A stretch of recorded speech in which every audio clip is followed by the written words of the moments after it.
Bismillahirrahmanirrahim. Alhamdulillah wassalatu wassalamu ala Rasulillah wa ba'd. Kita lanjutkan materi kita pada pelajaran sirah. Ya, sekarang semuanya lihat halaman 20. Ya, halaman 20 ini perjalanan ke Madinah. Baik, Ustaz aja yang bacakan berarti ya. Karena ini sambil ngerekam buat yang online ya. Orang-orang Quraisy mulai putus asa. Ya, setelah 3 hari mereka mencari Rasulullah SAW, bahkan mereka mengadakan sayembara. Apa itu sayembara? Ya ini, siapa saja yang bisa menangkap Rasulullah akan diberikan hadiah sekian dan sekian, gitu kan? Singkat cerita, siap-siaplah Abu Bakar dan Rasulullah SAW untuk melanjutkan perjalanan ke Madinah, dan beliau berdua membayar seorang yang bernama Abdullah bin Uraikid. Abdullah bin Uraikid ini orang yang sangat paham perjalanan menuju Madinah. Ingat, Ustaz pernah katakan kalian dahulu kalau perjalanan kita ya nggak ada petunjuk arah kecuali apa? Ilmu-ilmu perbintangan ya. Bintang ini letaknya di sini ya, tinggal menuju ke arah sana. Dan ini salah satu fungsi bintang kan itu alamatun yuhtada bihi ya, untuk dijadikan petunjuk arah. Dulu ya nggak ada GPS ya, Google Map, polisi untuk ditanya ya, atau angkot rute mana, nggak ada. Semua di padang pasir yang kanan kiri depan belakangnya nggak kelihatan ujungnya ya, kayak kita di tengah laut, ujungnya nggak tahu ya. Kalau kita nggak hafal bintang ini letaknya di utara, bintang ini di selatan, kita nyasar kemana-mana nanti ya. Abdullah bin Uraikid ini seorang yang paham perjalanan menuju Madinah ya. Asma binti Abu Bakar, ini anak perempuannya Abu Bakar, datang membawa makanan untuk bekal mereka berdua. Namun rupanya ia lupa membawa tali untuk mengikat wadah makanan itu ya, karena kendaraan mereka apa? Beliau berdua kendaraannya apa? Unta ya.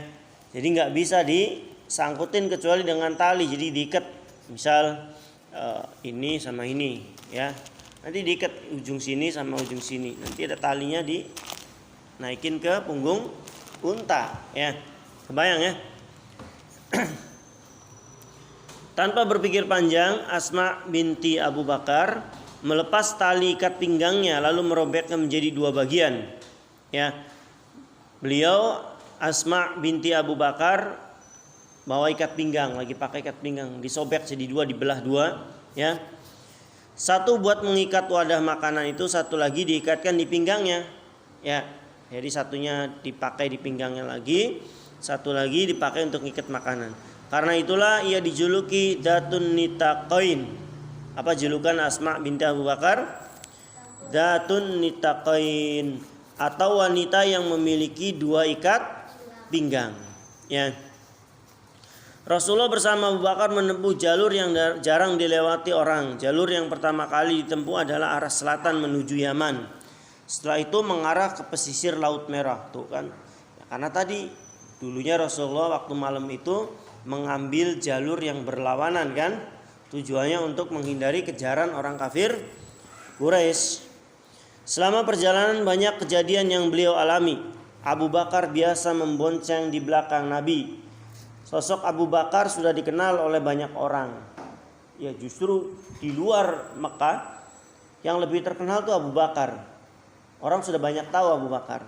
Kalau Rasulullah belum banyak yang tahu. Tapi ini untung juga.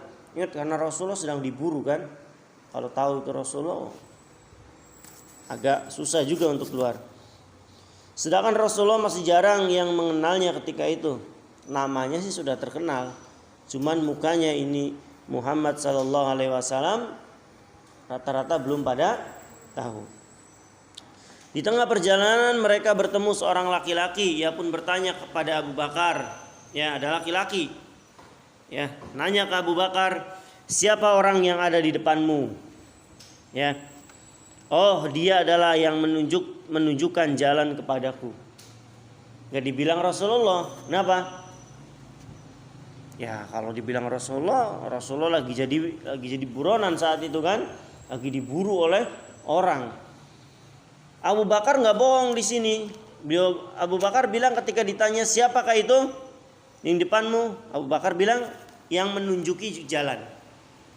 Itu orang yang menunjukiku jalan. Maksudnya adalah ke jalan kebenaran, yang menunjuki jalan keimanan. Ya, bukan penunjuk jalan ke kota Madinah, bukan. Ya, tapi orang ini pahamnya, oh ini penunjuk jalan ke Madinah. Padahal yang dimaksud Abu Bakar adalah penunjuk jalan menuju hidayah, penunjuk jalan menuju Islam. Ya, laki-laki itu mengira bahwa Rasulullah benar-benar seorang pemandu perjalanan seperti Abdullah bin Uraikid tadi. Disangkanya sama. Padahal yang dimaksud Abu Bakar adalah orang yang memberi petunjuk ke jalan yang benar. Ia sengaja mengatakan demikian untuk menghindari dari perbuatan dusta, dan dengan begitu Rasulullah tetap selamat karena dirinya tidak dikenali orang. Jadi ada untungnya Rasulullah belum terkenal. Ya, ini hikmahnya. Justru yang terkenal Abu Bakar, Rasulullah nggak terkenal saat itu ya. Jadi mukanya mungkin orang sudah banyak yang tahu namanya, tapi muka beliau belum banyak yang tahu. Setelah sekian jauh melakukan perjalanan melewati sebuah desa, Rasulullah dan Abu Bakar dikejutkan dengan ringkikan kuda di belakang mereka. Begitu menoleh ke belakang, ternyata ada seorang laki-laki berkuda yang sedang mengejar mereka. Siapa namanya? Suraqah bin Malik. Ya. Suraqah berhasil menyusul Rasulullah dan Abu Bakar setelah mendapat informasi dari salah seorang di desanya. Suraqah sangat tergiur dengan hadiah yang dijanjikan kaum Quraisy apabila ia berhasil menangkap Rasulullah. Tatkala Suraqah hampir mendekati keduanya, kudanya langsung terperosok dalam pasir. Ya, ini mukjizatnya Rasulullah SAW. Tiba-tiba pasirnya ambles sehingga kudanya terperosok. Ya. Lalu ia bangkit kembali dan berusaha menyusul mereka, namun kali ini debu padang pasir yang tebal menggulung ke arahnya. Tiba-tiba debu padang pasir ya menggulung dan menerpa Suraqah. Suraqah berteriak sekencang-kencangnya meminta pertolongan. Rasulullah segera berbalik menolongnya. Rasulullah malah menolongnya. Suraqah akhirnya yakin bahwa ia tidak mungkin dapat menangkap Rasulullah. Malahan ia berterima kasih atas pertolongan Rasulullah. Ya. Suraqah lalu kembali ke desanya. Di perjalanan ia bertemu dengan sejumlah orang yang juga mencari Rasulullah. Aku tidak melihat tanda-tanda keberadaan Muhammad, kata Suraqah kepada orang-orang tersebut.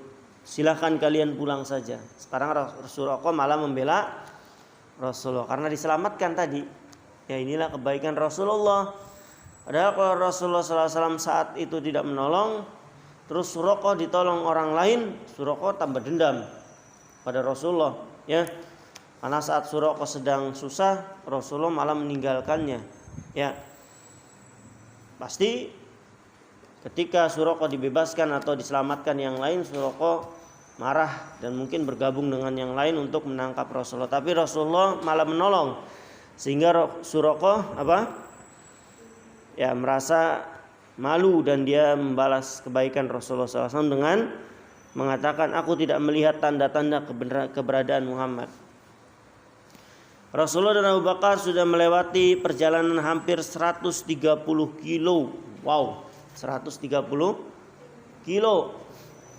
Keduanya pun tiba di tanah Musayyal. Namanya ada tanah Musayyal di tepian daerah Qudaid. Beliau melewati tenda Ummu Ma'bad. Ada tenda Ummu Ma'bad, seorang wanita yang dikenal sabar, ulet, ramah dan juga dermawan. Ya. Ia selalu menjamu siapa saja yang melewati tendanya. Kebiasaan Ummu Ma'bad ini, nak, siapa saja yang lewat tendanya disuguhi makanan, minuman. Orangnya dermawan, baik, rajin, sabar, ya. Namun sangat disayangkan domba Ummu Ma'bad tidak memungkinkan untuk dipotong pada hari itu. Ya, badannya masih sangat kurus, padahal orangnya dermawan, suka berbagi. Tapi waktu itu domba-dombanya kurus-kurus lagi, ya, disembelih pun gak ada dagingnya, ya. Badannya masih sangat kurus, sedangkan domba-domba lainnya sudah tua, ya, dan tidak lagi mengeluarkan susu. Ummu Ma'bad sedih karena tidak dapat menjamu musafir yang melintasi kemahnya. Ya. Jadi biasanya Ummu Ma'bad nih siapa saja yang lewat dijamu, ya. Diperahin susu kambing, cuman waktu itu kambingnya sudah tua-tua, nggak ada air susunya. Yang mudanya pun masih sangat kurus, nggak mungkin disembelih, ya. Lalu Rasulullah SAW tiba-tiba bilang, bolehkah aku memerah, ya, susu kambing domba ini, ya. Lalu Ummu Ma'bad bilang, lakukan jika menurutmu, ya, susu kambing itu masih dapat mengeluarkan susu. Karena kambingnya ini sudah tua, nggak nggak keluar lagi air susunya, ya, sudah sangat tua kambingnya. Rasulullah mengusap-usap, ya, susu kambing tersebut, ya, domba itu sambil membaca bismillah dan berdoa kepada Allah Subhanahu wa taala, lalu memerahnya. Tahu kalian apa yang terjadi? Dengan izin Allah, ya, susu kambing tersebut langsung menggelembung penuh dengan susu. Ya, langsung penuh. Beliau kemudian meminta bejana, wadah baskom kalau kita sekarang, ya, atau tempat air, kepada Ummu Ma'bad untuk diisi penuh, ya, sampai tempat wadahnya Ummu Ma'bad seluruhnya penuh, ya. Beliau meminta Ummu Ma'bad untuk meminum dulu sampai kenyang. Disuruh oleh Rasulullah, silakan Ummu Ma'bad minum sampai kenyang, ya. Setelah itu isi seluruh wadah-wadah yang bisa diisi semuanya. Susu kambingnya belum habis. Ini mukjizat Rasulullah, ya. Lalu beliau memberikan kepada orang-orang di situ, bahkan orang-orang yang di situ pun dibagi semua sampai kenyang, ya. Terakhir barulah beliau meminumnya. Sebelum pergi, beliau kembali memenuhi bejana dengan susu lalu memberikannya kepada Ummu Ma'bad. Belum lama Rasulullah pergi, suaminya Ummu Ma'bad pulang ke kemah. Ia keheranan suaminya ini melihat ada banyak susu di dalam wadah-wadah, banyak penuh. Suaminya bingung, dari mana susu ini? Katanya, ya. Kata Ummu Ma'bad, tadi ada seorang laki-laki datang. Sepertinya dia laki-laki yang diberkahi. Ya. Jawab Ummu Ma'bad kepada suaminya, dia memerah susu kambing kita lalu kami meminumnya sampai kenyang. Dia bahkan masih menyisakan susu itu untuk kita. Lalu suaminya bertanya, ciri-ciri laki itu kayak gimana? Penasaran laki-lakinya kan? Suaminya nih maksudnya. Bagaimana ciri-ciri laki itu? Ummu Ma'bad menyebutkan ciri-ciri Rasulullah sejelas-jelasnya. Ya. Kata suaminya, tidak salah lagi. Dia pasti orang yang dicari Quraisy, ujar suaminya. Ya, agama laki-laki itu sering dibicarakan orang. Sebenarnya aku ingin sekali ikut bersamanya. Kata suami Ummu Ma'bad, saya sebenarnya ingin sekali ikut bersama orang tersebut. Di tengah perjalanan Rasulullah juga bertemu dengan Buraidah dari suku Saham di perkampungan Aslam. Ya, sebenarnya ingin menangkap Rasulullah dan Abu Bakar juga demi hadiah yang besar. Namun tatkala Rasulullah dan Abu Bakar mengajaknya bicara, seketika itu juga mereka masuk Islam dan diikuti 70 orang pengikutnya. Wah, luar biasa. Ini perjalanan hijrah Rasulullah sallallahu alaihi wasallam. Baik, ini rekamannya sudah 13 menit. Dikit lagi ya. Hijrah Rasulullah sallallahu alaihi wasallam. Sebelum Rasulullah sallallahu alaihi wasallam dan Abu Bakar hijrah ke Madinah, ya, beberapa orang sahabat sudah ada yang berhijrah terlebih dahulu, tepatnya setelah Baiat Aqobah kedua. Perjalanan hijrah mereka tidaklah mudah karena mereka harus berhadapan dengan orang-orang Quraisy yang selalu menghalang-halangi. Bahkan mengancam akan menyiksa mereka jika ketahuan berhijrah. Sebagian besar sahabat akhirnya berhijrah secara sembunyi-sembunyi. Namun ada juga yang berhijrah secara terang-terangan, ya. Sahabat Nabi yang pertama kali hijrah adalah Abu Salamah. Siapa namanya? Abu Salamah. Ya, beliau adalah sahabat yang pertama kali hijrah. Tatkala hendak hijrah, keluarga istrinya melarang, tetapi Abu Salamah ingin mengajak pergi Ummu Salamah istrinya dan Salamah anaknya juga. Jadi Abu Salamah adalah orang yang pertama kali hijrah ke Madinah, ya. Niat Abu Salamah untuk berhijrah sudah bulat. Akhirnya Abu Salamah pergi hijrah seorang diri karena istri dan anaknya ditahan di Mekah. Ummu Salamah baru menyusul setahun kemudian. Ya, Ummu Salamah istrinya Abu Salamah menyusulnya setahun kemudian. Lain lagi dengan Suhaib Ar-Rumi, namanya ada sahabat Nabi Suhaib Ar-Rumi radhiyallahu anhu. Dia harus mengorbankan seluruh hartanya agar dapat berhijrah ke Madinah. Seluruh hartanya dikorbankan supaya dia bisa hijrah ke Madinah. Tatkala ia hendak pergi, orang-orang Quraisy menghadangnya di tengah jalan. Ya. Kata orang-orang Quraisy, dulu engkau datang ke Mekah sebagai orang yang sangat miskin, tidak punya apa-apa. Setelah hidup bersama kami, keadaanmu berubah, hartamu bertambah banyak. Ya, katanya, enak saja engkau mau pergi meninggalkan Mekah dengan memboyong semua hartamu. Lalu kata Abu Salamah, demi Allah, ya, kata orang kafir dulu, demi Tuhan itu tidak akan terjadi. Teriak salah seorang Quraisy. Bagaimana jika seluruh hartaku aku tinggalkan, kata Abu Salamah. Apakah kalian akan membiarkanku? Ya, kata Abu Salamah. Apa kata orang kafir? Aku setuju jika itu, ya, jika caranya seperti itu.